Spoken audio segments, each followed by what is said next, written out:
बहुजन सौरभ, बहुजनांच्या सामाजिक व सांस्कृतिक चळवळीचे मुखपत्र। नमस्ते, जय भीम। मैं एडवोकेट डॉक्टर सिद्धार्थ कामले, दैनिक बहुजन सौरभ का मुख्य संपादक। आज संपूर्ण राजनीति के ऊपर में यदि देखें तो कोई विशेष ये नहीं है। जो कुछ आज पूरा देश में जिस तरीका से माहौल चला उसमें से मैं कुछ इम्पोर्टेंट और महत्वपूर्ण जो बातें मेरे ध्यान में आ गई। तो सबसे पहला मुझे एक बहुत अच्छा एक वायर का एक इंटरव्यू लगा कि जो कपिल सिब्बल हमारे यहाँ पे एक वकील है सुप्रीम कोर्ट के, और जो काफ़ी नामी वानी सभी लोग जानते हैं। उन्होंने दो आदमियों को वहाँ पे बुलाया था, एक तो संजय शर्मा और नेहा सिंह राठौड़। ये जब दोनों का इंटरव्यू लेने के बाद में मुझे ऐसा लग रहा था कि उन्होंने उसको बधाई दी कि ठीक है, तुम चलो, ये सब कोई दिक्कत नहीं है। इसके ऐसे ऐसे बयान उस वक्त चीफ मिनिस्टर ने नरेंद्र मोदी ने खुद किए थे, जो देशद्रोह से भी तुम्हारे तो कुछ भी नहीं, उनसे भी ज़्यादा थे। तो और बहुत सारी चीज़ें, अपनी दिक्कतें उन लोगों ने जब एक्सप्रेस किए, स्पेशली संजय शर्मा ने कहा कि मैं 2-2.5 साल में मेरे YouTube के 7 मिलियंस लोग आ गए। तो मैंने किस तरीक़ा से मेहनत की और क्या हुआ। जब मैं पेपर में भी था तो किस किस तरीक़ा से मैं लोगों को एक्सपोज किया करता था। जब भी हम लोग क्वेश्चंस करते हैं तो आज सब लोग घबराते हैं मुझे। और कई बार उन्होंने किस किस तरीक़ा से आलोचना की, कई बार उन लोगों ने ईडी CBI तक वहाँ तक उनका हुआ है। नेहा सिंह राठौड़ के बारे में तो सभी को मालूम है, लोक गायिका था, बहुत सुंदर संवाद करती है, निर्भीड है उनको। और उन लोगों ने कहा कि भाई तुम लोगों ने, कपिल सिब्बल ने हमें बुलाया तो अभी हमें किसी के डर नहीं है, हम तो अभी जो भी चाहे वो हम किसी भी बोलेंगे।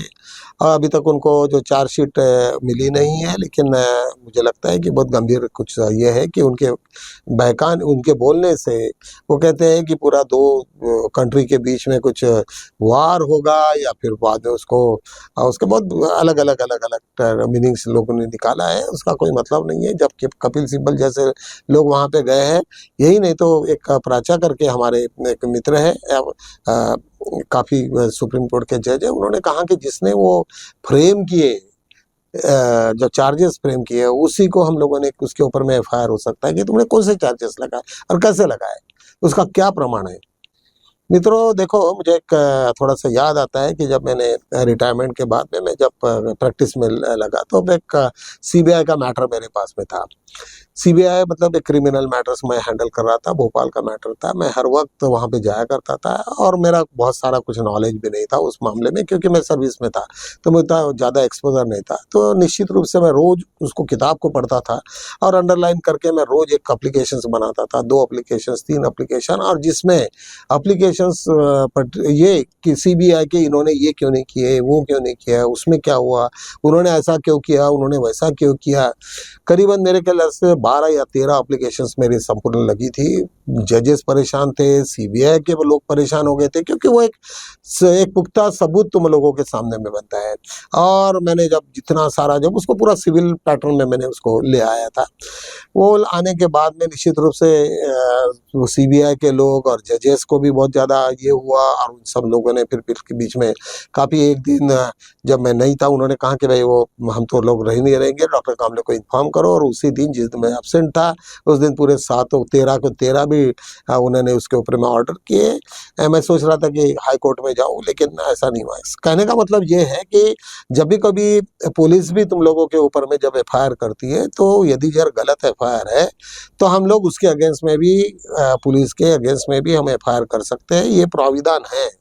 बहुत सारे लोगों को मालूम नहीं है और बहुत सारे लोग जजमेंट पढ़ते नहीं है। जब जजमेंट पढ़ोगे तो निश्चित रूप से तुम्हें बहुत सारी चीज़ों की जानकारी होते रहेंगी। एक दूसरी बात आज YouTube पे चलते रही कि मोहन भागवत कुछ एक्शन लेने वाले हैं नरेंद्र मोदी की तरफ में। यार ऐसा कुछ नहीं है, ये सब फालतू बातें हैं कि वो उस पर नाराज, वो उस पर नाराज है। इन दोनों की मिली भगत है। उनको नरेंद्र मोदी जैसा कोई आदमी मिलना ही नहीं RSS को, और इतना मजबूत, क्योंकि वो झूठ भी बोलने का है तो कस के बोलेंगे। उनका पूरा का पूरा इतिहास ही रहा RSS का, और जो यहाँ पे पेशवाई का जो इतिहास रहा। अभी जो फूले के पिक्चर में आपने देखा होगा किस तरीका से वो क्या करते थे। छुआछूत तो छोड़ो, अपने खुद के बेटियां और औरतों के बारे में उनके क्या सोच थी, वो ये टीजर देखने के बाद में निश्चित रूप से अपने को लगेगा कि शिवरिंग होता है कि ये अपने बच्चों के साथ में किस तरीका से वो ये करते थे। एक नई हमारे यहाँ एक लीडर डेवलप हो गई है जेएनयू की, तुम्हें मालूम है दिल्ली की जेएनयू सबसे प्रतिष्ठित एक विद्यापीठ है, जहाँ पे उन्होंने स्वाति सिंह करके, और उन्होंने उसको जिस दिन वो हो गई तो उसके पहले ही उसको वहाँ पे रेस्ट्रिकेट किया गया, टर्मिनेट किया। वो पिछले वक्त ही 2 बार अभी उसका हुआ, वो ऑलरेडी हाईकोर्ट ने डायरेक्शन दिया, लेकिन किसी चीज़ के ऊपर सुनवाई नहीं। लेकिन जिस तरीका से वो अभी जन जागृति कर रही है और जिस तरीका से उसके कमेंट्स है, वो निश्चित रूप से आने वाले दिनों में एक बहुत बड़ी प्रतीक कुछ ना कुछ तो भी लोगों को देने के हिसाब से। कन्हैया कुमार के बाद में सभी लोगों को मालूम है कि जेएनयू क्या चीज़ है वगैरह वगैरह।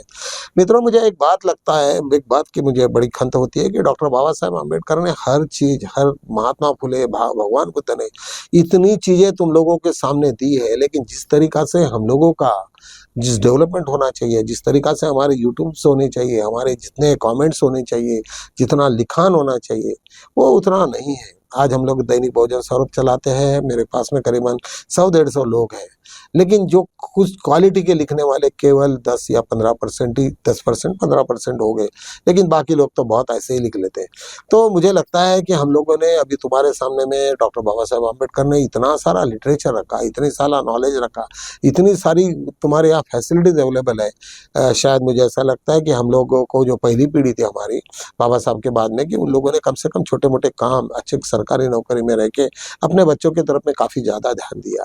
स्पेशली महाराष्ट्र की मैं बात कर रहा हूँ, अभी यूपी और बिहार यहाँ वहाँ कुछ जगह पे कम ही होगा, मुझे नहीं मालूम। लेकिन निश्चित रूप से हम लोगों ने अपनी प्रायोरिटी एजुकेशन के ऊपर में रखी। आज हमारा एजुकेशन स्टैंडर्ड बाकी लोगों से काफ़ी अच्छा है। यूपी में तो अभी 7 लोग से सिलेक्ट हुए थे, तो कहने का वो भी पर्टिकुलर चमार कम्युनिटी से। तो निश्चित रूप से मुझे ऐसा लगता है कि हम लोगों में कोई ना कोई कमी है। हम लोगों ने रात दिन छोटे मोटे यूट्यूब, छोटे मोटे डांस हो या गाना हो या कुछ लोकगीत हो या कवि हो, इस छोटे मोटे प्रोग्राम करते रहना चाहिए, और वो हम लोगों ने लोग जागृति का काम करना चाहिए। बाबा साहब रहते हुए भी यहाँ पे काफ़ी बड़े प्रमाण में यहाँ पे गायन चलता था। डॉक्टर बाबा साहेब आम्बेडकर को गीत के माध्यम से इतना लोगों ने लाइक किया, और गाँव गाँव तक इतने मजबूत हो गए कि लोगों को लगने लगा कि रियल मायने में बाबा साहब ने जो भी काम किया, वो जन जागृति का काम हमारे लोगों ने किया है। बहुत सारे लोग हैं इसमें। तो कहने का मतलब मेरे को यही था कि हम लोगों ने उसके तरफ में ज़्यादा से ज़्यादा ध्यान देना चाहिए।